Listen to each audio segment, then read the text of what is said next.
This is week 49 of our 2019 adventure, and this week we are going to look at the signs that you are emotionally exhausted and what to do to change it.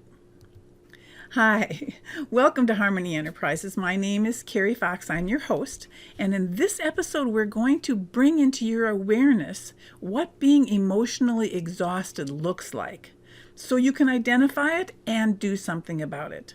But first, let's remind ourselves that you can live in harmony with the infinite wisdom that dreamed yourself into being, which means that when you are able to look at the world from that point of view, you are also able to see how much stronger and bigger you really are than the things that have brought you to this point in your life. So we're going to look at first the symptoms of being emotionally exhausted. And all of these signs individually are common and happen every once in a while, and we experience them short term. We go through these experiences occasionally for a little while, and then we get over them. It's when we allow them to become habits that they become dangerous. It's because when they become habits and they compound these symptoms, that they just pile up on one another and they just become unmanageable and become overwhelming.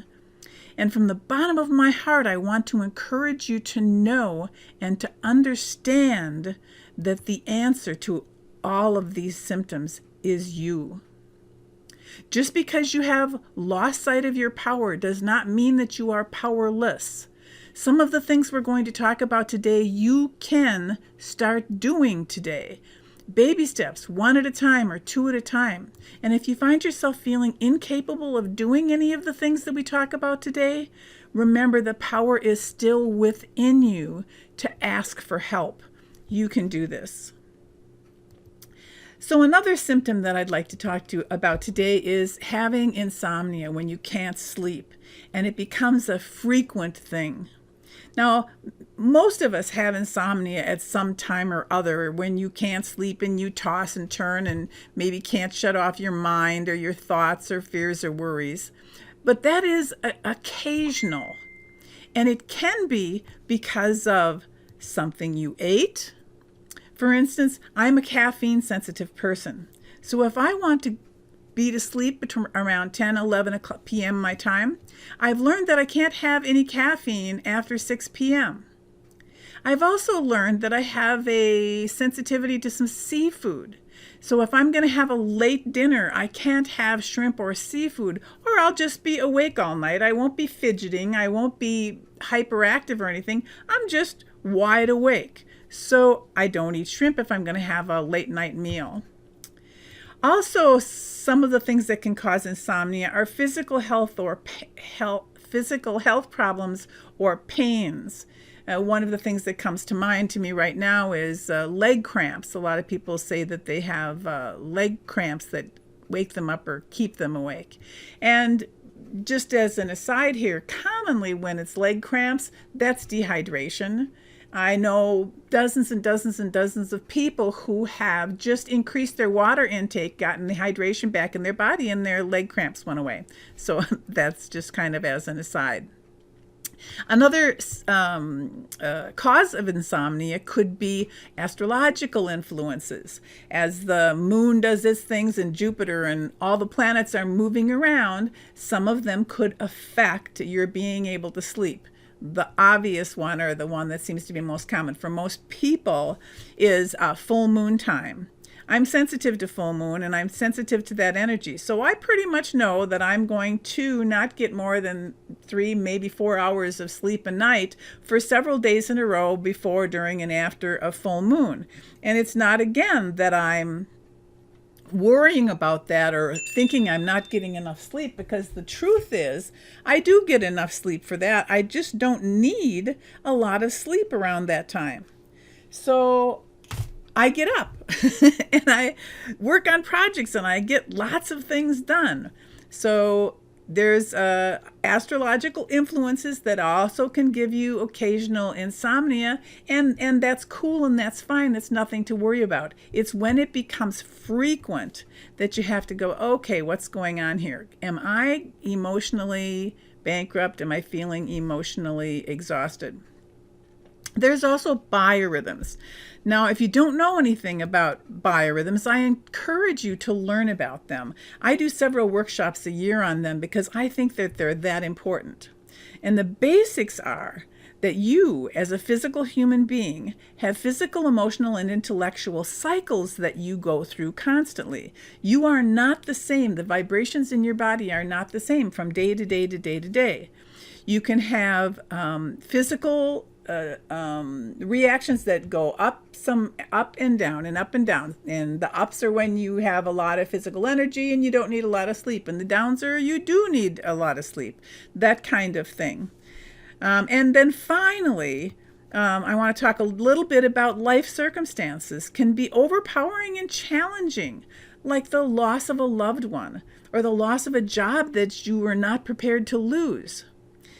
So life circumstances, biorhythms, astrological influences, physical health or pain or aches or something that you ate could all be things that cause insomnia, but those are all occasional. Emotionally bankrupt is when you have frequent insomnia. It's a very common symptom of exhaustion.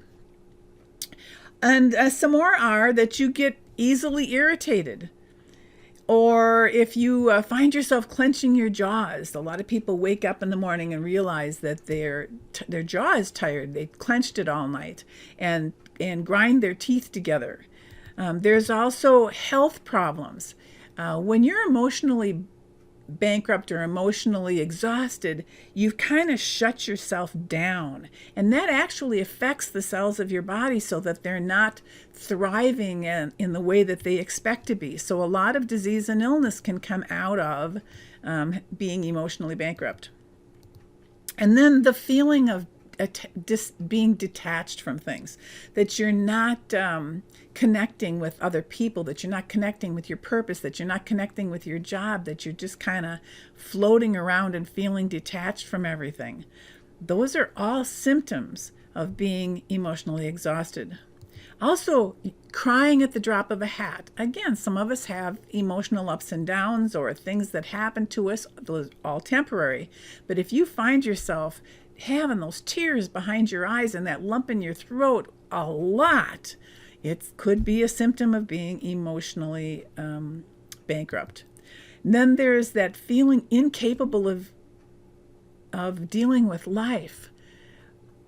That sadness, that depression that happens sometimes in your life just zaps you. And yes, there can be moments for a lot of reasons that we can have those kinds of feelings occasionally. But if that stays with you, it's time to look for help, call out for help, and to recognize that you are emotionally exhausted. Relationships suffer.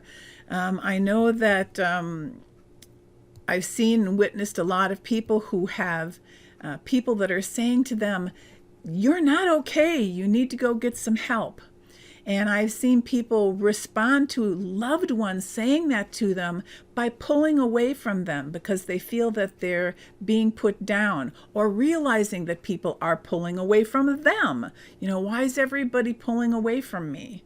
So relationships do suffer from being emotionally exhausted. Self-critical is another one. We go through times in our life sometimes where we're judgment and critical, where we have judgment and are critical of other people. We think we know what they should be doing better than they know what they should be doing and things like that. But one of the symptoms of being emotionally exhausted is you start being self-critical. You think you're not good enough, that you can't do things, that you're not smart enough, that you never win, that you're always losing. Be aware. And then we have feeling unmotivated. When somebody is not having the good ideas that they always used to have, and not wanting to get ahead, and not wanting to create things. They're just unmotivated. Symptoms of that commonly are your house gets messy and things like that. That's a symptom, my friend. Hopelessness. I just don't see any reason for anything. I'm not excited about anything. Signs of emotional bankruptcy. And not taking care of yourself, maybe not bathing for days, drinking too much alcohol, too much coffee, doing mind-altering drugs, not taking care of your room or your house or your car. All of those kinds of things are all signs of emotional exhaustion. Procrastination, you procrastinate a lot, you get confused, you find yourself being anxious and worried all the time. And again, it happens to everybody once in a while, these things, but if they're happening a lot, they're staying with you a lot, and they compound one on another, it's time to be worried. And also, the one of no joy and laughter as being a symptom.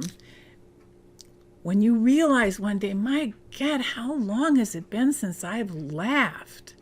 It's time to go, okay, I may be down in a pit.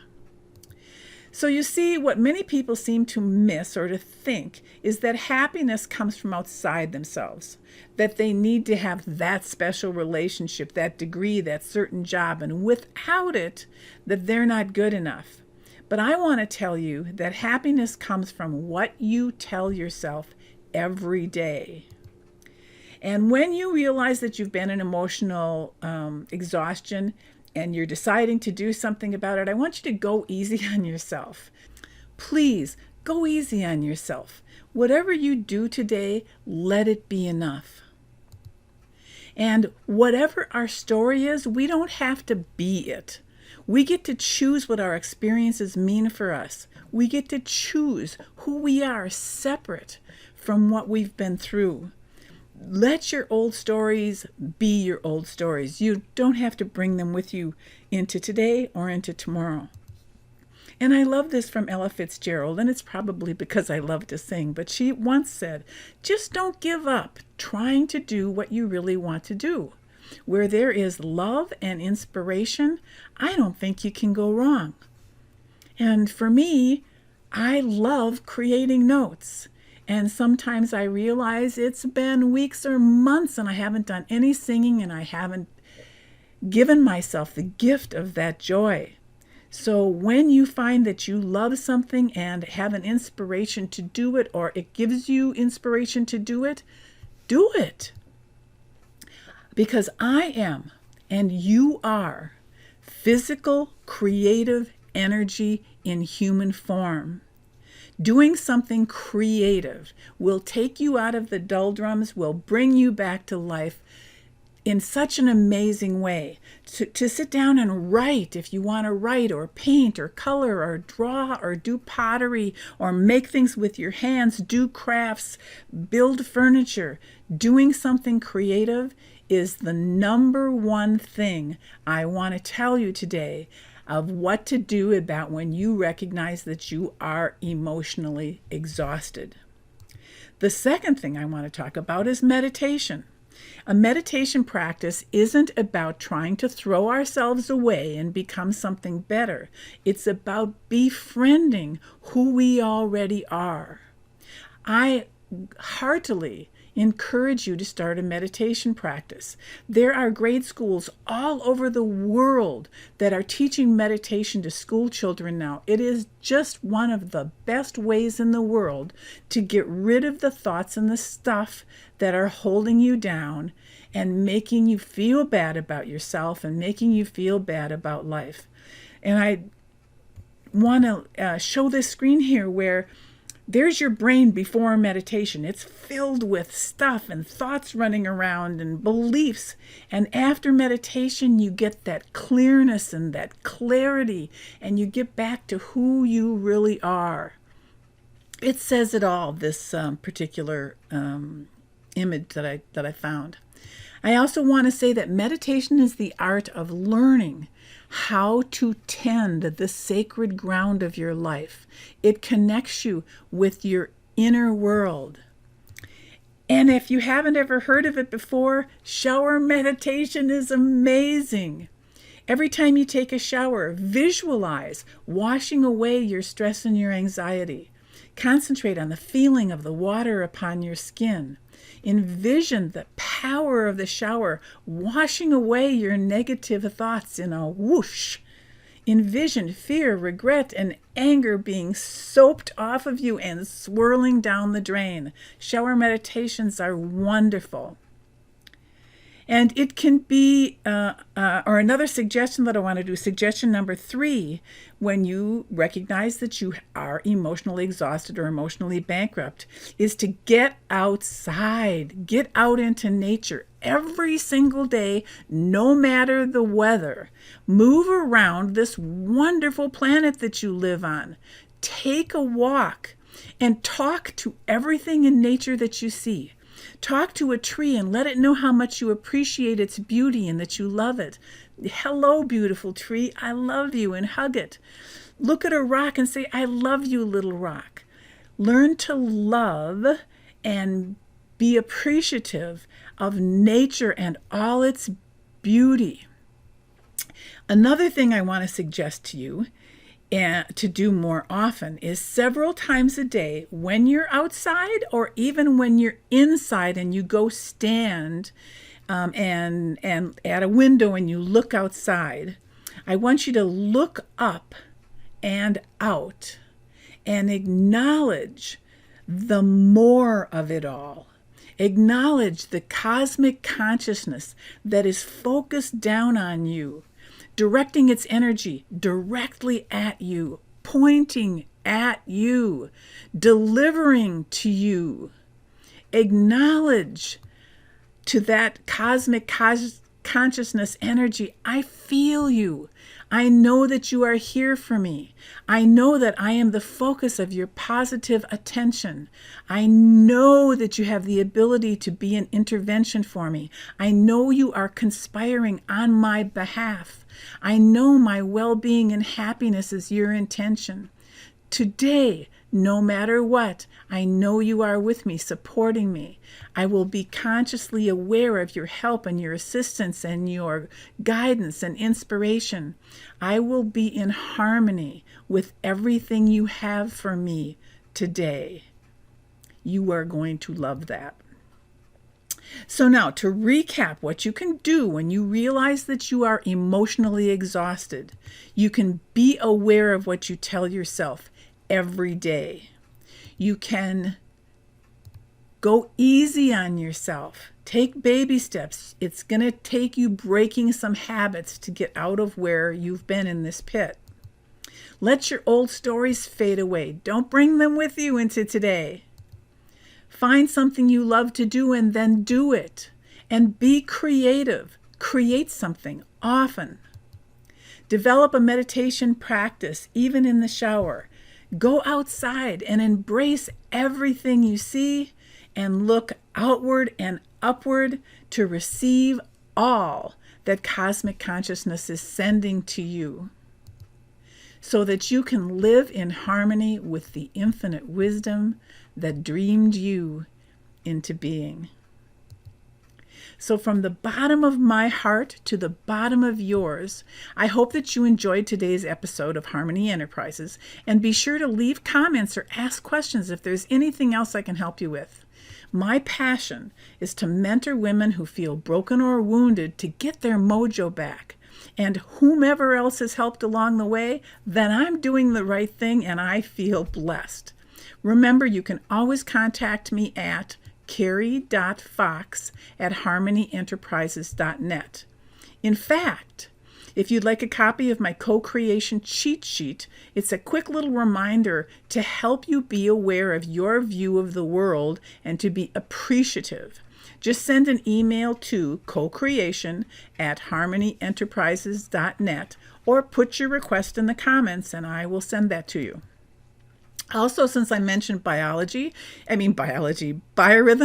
if you want to learn more about biorhythms through me, send me an email at bio.carey@harmonyenterprises.net, and I'll get a hold of you and we'll talk about what you want to learn about biorhythms and how I can help you. So, thanks for joining me today. Until next time, I'm Carey Fox with Harmony Enterprises, and I'm reminding you to live in harmony with the infinite wisdom that dreamed you into being. Remember to take the time for you and for your adventure, and that's all, folks.